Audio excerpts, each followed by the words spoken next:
and welcome to the Basics and Key Issues in the Development of Permanent Supportive Housing, sponsored by the National Coalition for Homeless Veterans and courtesy of the VCU HVRP Technical Assistance Center. This training will be provided to you in two parts. Part one will define what permanent supportive housing is, the target populations permanent supportive housing typically serves, and the models for different developments of permanent supportive housing. Part two will focus on the phases of development, roles and responsibilities of the members of the development team, as well as some basic financing of permanent supportive housing.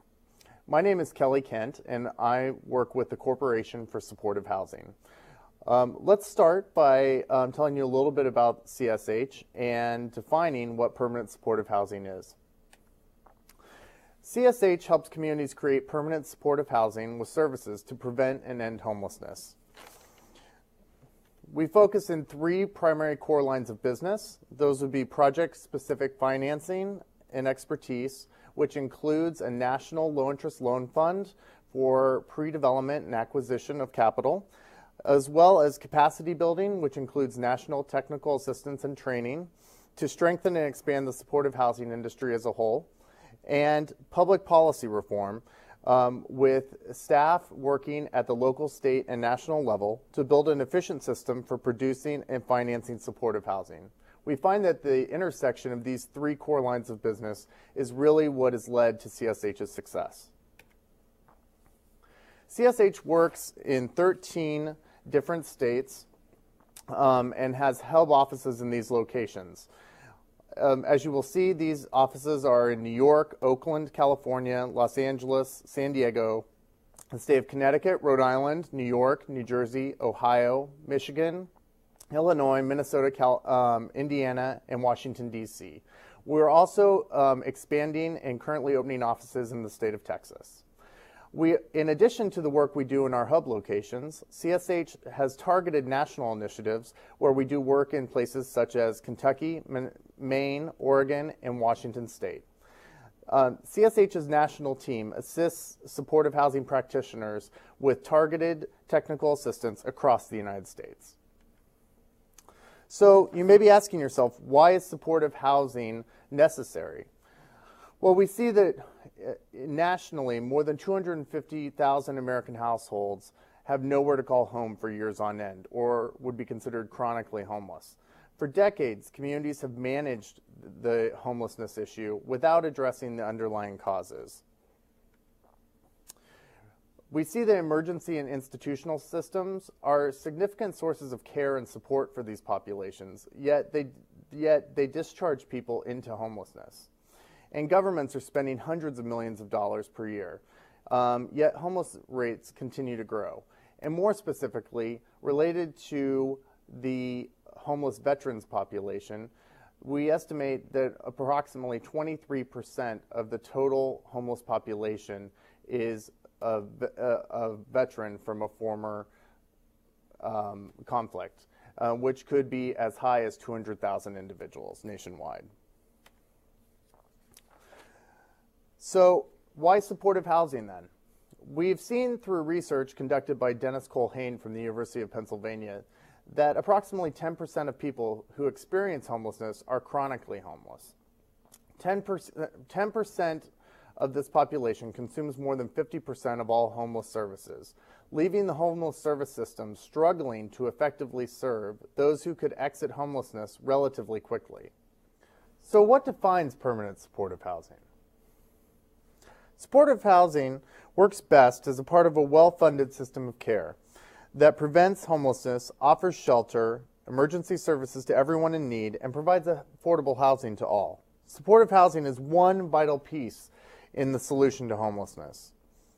In the early 1990s, supportive housing began to emerge as a solution to long-term homelessness and as an alternative to short-term transitional approaches. It is permanent, affordable housing with linkages to supportive services. We really see that there are three primary components to permanent supportive housing. The housing is permanent and affordable, yet there are supportive services, and those are combined, and there should be a range of services. for people with special needs to live stable and independent lives. When we mean supportive housing, it's really for those with disabilities at risk of homelessness or who are currently homeless. The housing that provides safety and comfort, meets and exceeds codes and standards, and really has the highest attention to the resident security. Appropriate supportive services should be provided as a normal part of everyday operations. We also see that services need to be accessible, flexible, and targeted to the population being served, and really focused on the issue of housing stability. These services could be provided both on-site and off-site, and we'll get to how services can be provided in permanent supportive housing a little later in this presentation.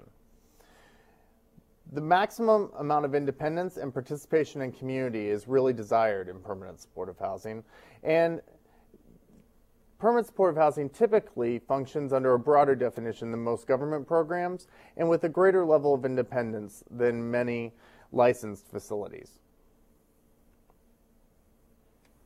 As I was stating, you can really break down permanent supportive housing into three primary components, both under housing and services. And we see that the combination of the two is really the key to ensuring success for the tenants and ensuring housing stability. For housing, we see that the housing is permanent. It's not time limited and it's not transitional. The housing is affordable and really targeted to those at 30% of area median income or below, and those coming out of homelessness, and also that it stresses independence. Tenants hold leases with normal rights and responsibilities of leaseholders, just as you or I would in the private market.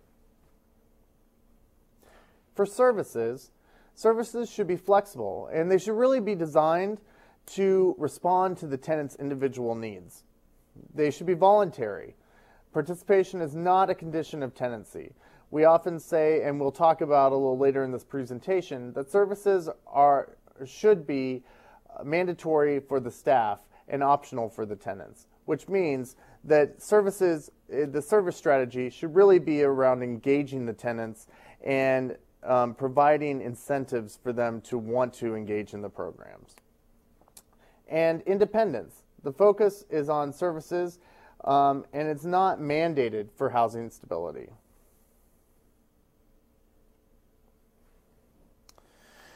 Supportive housing is not treatment, transitional housing, or licensed community care. People who live in supportive housing sign leases and pay rent, just like their neighbors. Shelters, transitional housing, and treatment programs aren't the same thing, but they do complement each other. Shelters and other institutional settings work well for what they were designed for, emergencies and short-term situations, but not long-term housing options. Supportive housing can serve a number of target populations. Those that are chronically homeless, and those that face persistent obstacles such as substance abuse issues, mental health issues, HIV and AIDS, those exiting the criminal justice system, homeless veterans, youth aging out of the foster care or criminal justice systems are just a few examples.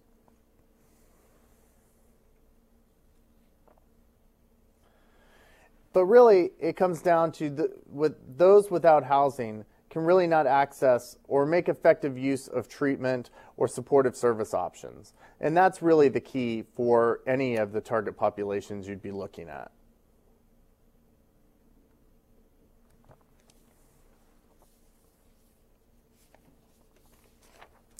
So now let us look at how permanent supportive housing and the veteran service arena really intersect and each bring a distinctive set of skills to the table.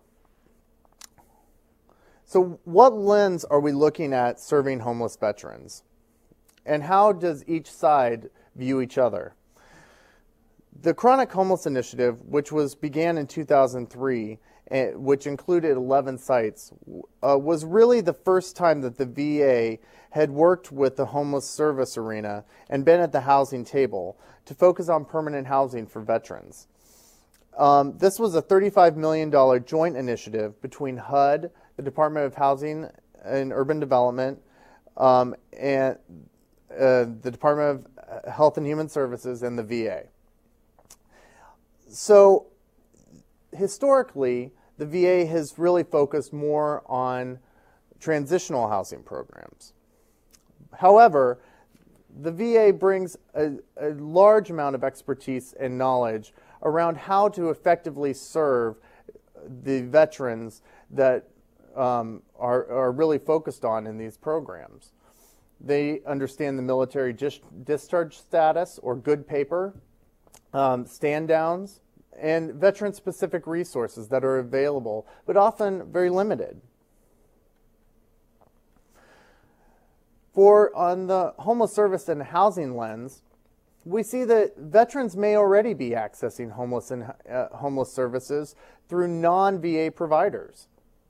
The outreach and identification of veterans who are receiving services in non-veteran service points can really increase the level of provider cultural competency in serving those that have served in the armed services, and really serve this population much more effectively by understanding the VA system and the intricacies of that system and the issues facing homeless veterans.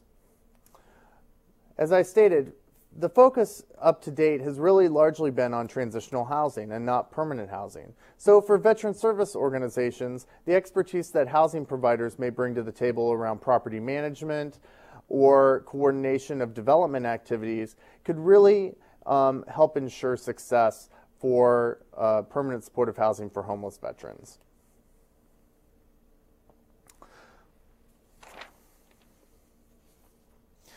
So now that we've focused on defining permanent supportive housing and looking at the populations that it typically serves, we'll move to look at models of development for permanent supportive housing. There are many different types of models, two primary, one being what we call bricks and mortar development or traditional development, and then also accessing existing housing options in your community and doing some type of leasing strategy. We'll look first at traditional development. Really, the benefits of traditional development, or oftentimes called bricks and mortar development, is that it creates a permanent asset for your community. It typically involves acquisition and construction, and this also goes along with a full complement of development activities. This includes pre-development financing, permanent financing, construction financing. So you really have to factor in locating, applying for, and receiving a large number of capital funding sources. It can take up to, it's typically 2 to 3 year time frame, although we've seen projects that take longer to develop. And it really also includes establishing ongoing funding sources for both operating and services within the development to ensure that the project is viable over the long term.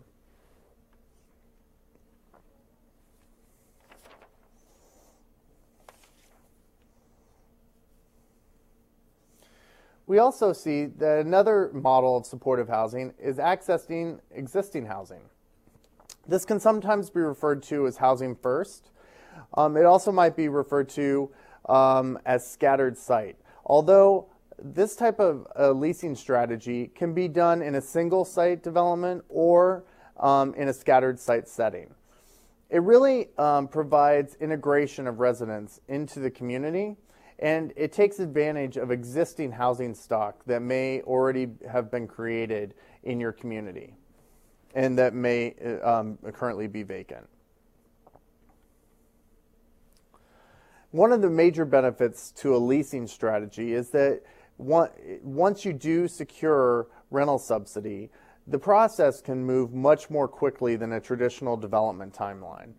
So if you're looking to try and get your target population housed in a relatively short time frame, a leasing strategy may be something that you want to consider. It should also be noted that as an organization, you can really look at both traditional development and a leasing strategy, and you don't necessarily need to go with just one. In some organizations find that a combination of the two for different developments is really a good way to go in order to maximize their resources. But regardless of the type of model that you look at, again, the funding sources and providers to provide and the operating and services of the development is really key to ensure overall viability of the development.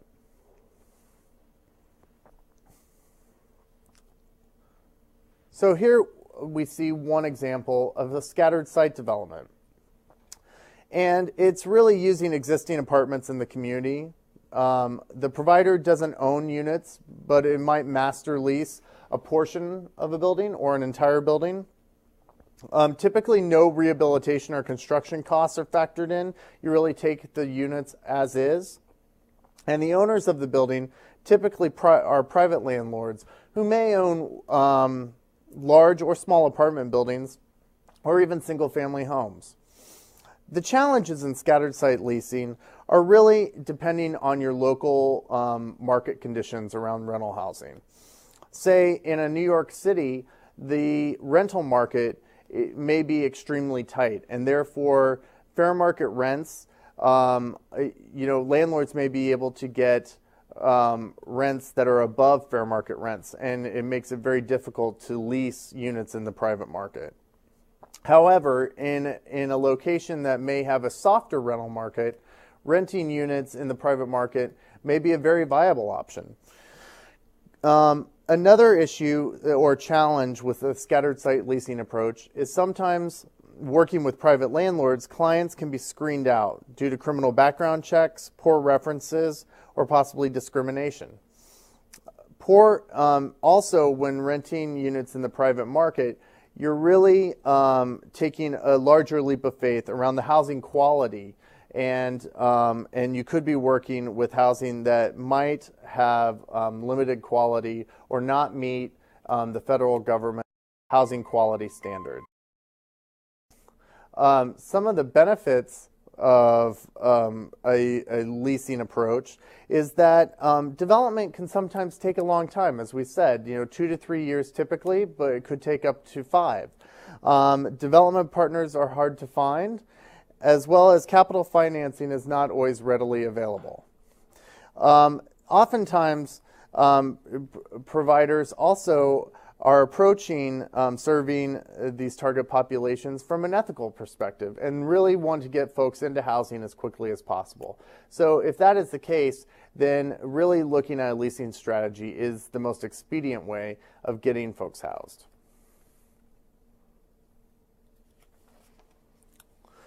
Some key components of master leasing are to identify privately owned buildings that either are partially vacant or vacant, and where owners are interested in possibly entering into a long-term lease.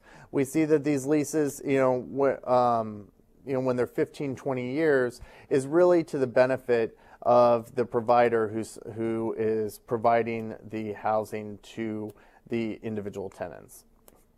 Also, negotiating improvements to the residents and the residential and common areas can sometimes be done so that it is done by the owners prior to the property manager taking possession of the building and executing the lease. One example would be the San Francisco Department of Public Health. They utilize what's called triple net leases with the owner to retain responsibility over the large capital improvements. So basically, the Department of Public Health in San Francisco signs a long-term lease with the owner of a building. and then the Department of Public Health then sublets the building to a property management company to oversee the day-to-day operations of that building. And then the property manager sublets the unit to the individual tenants. So thereby the triple net lease is defined.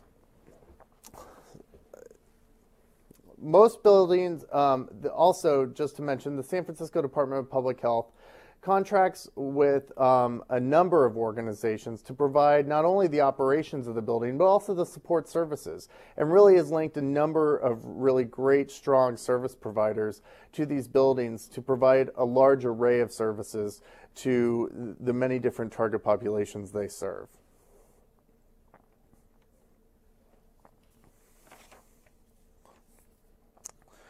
So to summarize about what we see in terms of populations and models, really permanent supportive housing in a best practice scenario is housing that is affordable and really targeted for those that are the most vulnerable in our communities, those at 30% and below of area median income.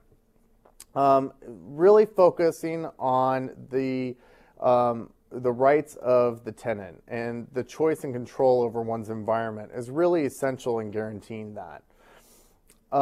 Housing should be permanent, and really this can be defined by tenant-landlord law. If the tenant is signing a lease, they hold all the same rights and responsibilities to that unit that you or I would in the private market.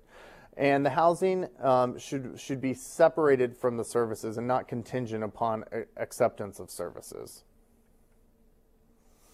As I stated, the roles and responsibilities of the housing and service provider should be very distinct and separate, but as we'll talk about a little later under the services portion, the relationship between these two entities should be very strong, and communication should be an ongoing collaboration. The housing should be flexible and individualized and not defined necessarily as a program. It's really important to provide the highest level of personal control and autonomy, and really with an end goal of integration and independence for the individual. Services are typically recovery-oriented and adapted to the needs of the individuals. And we see that really these best practice strategies are what have been proven to work and be most effective in serving those with the highest level of need in the homeless arena. As I stated earlier in the presentation, we often say that services are voluntary for the tenants, not the staff. What we mean by this is that tenants really choose as much or as little services as they desire. And this is without having to move to a different unit as their service needs change. The engagement strategy here is really an ongoing relationship that's developed by the service provider with the individual tenant. It begins really with focusing on the tenant's practical needs and personal goals, and really utilizing the housing as the focal point to help tenants recognize the connection between recovery and getting what they want out of life. As I stated, housing is the base for engaging tenants in treatment and supportive services. And this can really ensure the primary goal of housing stability. So you may think of it as the tenant being the host and the service provider as the guest, just as any of us, if we were leasing a unit and accessing services, those individuals and the relationship we held with them would be developed in our home. So now we're going to move over and focus a little bit very briefly on the services side.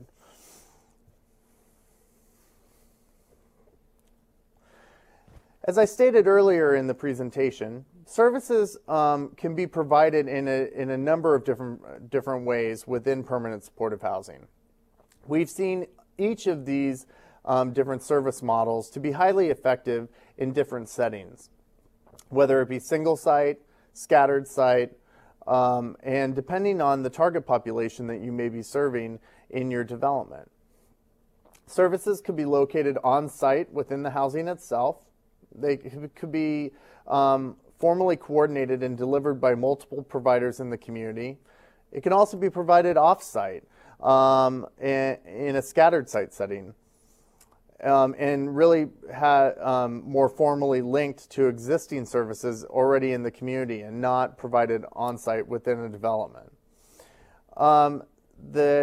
We've also seen high levels of success in developments where set-asides or priorities are put on service delivery to those that are in supportive housing projects.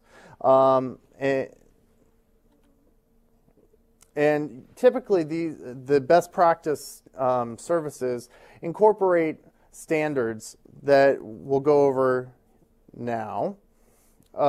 These include that services are ongoing and meet the tenant's needs, that overall tenants maintain stable residency in the community, and that tenants are maximizing their capacity to live independently with the highest level of self-sufficiency, and that tenants' support systems are really formed and nurtured both within and external to the development itself.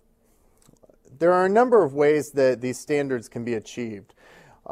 Through formally designing a service program and delivery structure, looking at the provider-tenant relations and possibly creating a resident services board, or really working to ensure that the relationship between provider and tenant is as strong as possible, with strong linkages to the service provider as well as good communication between the property manager and the tenant. We see that the best practice projects oftentimes have very strong community linkages, and that the roles of the property manager and service provider are very strong but yet distinct. The overall communication between these two entities is an ongoing relationship where they're really communicating on a regular basis about the success of the tenant in the building, but maintaining very clear and distinct roles to the tenants in the building of who is the property manager and who is the service provider. Largely due to the fact that the relationship between the tenant and the service provider is so key to the overall housing stability. Also included in incorporating standards would be the day-to-day operations, such as recording and reporting by front office staff, crisis and emergency protocols and procedures, and crisis prevention, really ensuring that the highest level of safety and security of the tenants is taken into account. These can all be found in CSH's Developing the Support and Supportive Housing Manual on page 37. And that manual can be downloaded free of charge off of CSH's website at www.csh.org. That website again is www.csh.org. And on page 37, you'll find the beginning of the service standards and strategies to meet those standards. Also, within the Developing the Support and Supportive Housing Guide, under Appendix 2, it's really a great tool that new providers can utilize is a services planning worksheet. We found that many providers find that very useful when sitting down to put together their service delivery plans. That can be found on page 27. And a broad array of services that are made available within permanent supportive housing, but not limited to, include mental health and substance abuse management and recovery, money management and benefits advocacy, of course, vocational and employment training, coordinated support and case management services, life skills training, community building and tenant advocacy, and medical wellness and primary health care. But we also see that some programs may also institute a lot of community programs for tenants to get involved and utilize peer-to-peer mentoring in some ways. So there are a number of different services that could be provided within these within permanent supportive housing developments, and there's no one-size-fits-all for every target population or every development. It's really important that when a new developer is looking at putting together their service team and operations to determine what supportive services will really address the service needs of the clients they're serving. For instance, homeless veterans may have completely different service needs than youth aging out of the foster care system. Some of those services may be the same, but they may not. So really looking at what services are appropriate and necessary for your target population, and really looking at your at service providers in your community to see which services can be met internally and which services need to be linked to providers out in the community external to your development, and possibly engaging these service providers more fully in working with you to provide the services to your tenants. So to just summarize briefly, permanent supportive housing is a combination of permanent housing and services that are really targeted to those that have the most extensive of service needs and have either been homeless or are at risk of homeless and are the most vulnerable in our community, those at 30% and below a very median income. We see a number of different models, both scattered site or single site, and traditional development, which consists of capital financing, as well as leasing in the open market. We've seen each of these strategies has been very successful in different locations we work, and we strongly advise that new organizations considering permanent supportive housing should really consider each of these options, or possibly a combination of them both, in providing the highest level of services and housing to their clients.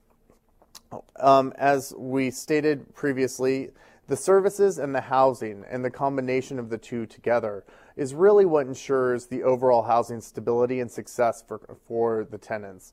And one without the other is really would really not be effective in serving this population. Thank you for watching part one of this training. I'll now be taking questions. In part two, we'll be focusing on the development roles and responsibilities of each member of the development team, the 5 phases of development of permanent supportive housing, and really focusing in on the traditional development component that we talked about very briefly in part one, and then also kind of looking at some of the initial financing sources that can be accessed to do permanent supportive housing development. Thank you. Housing development. Thank you.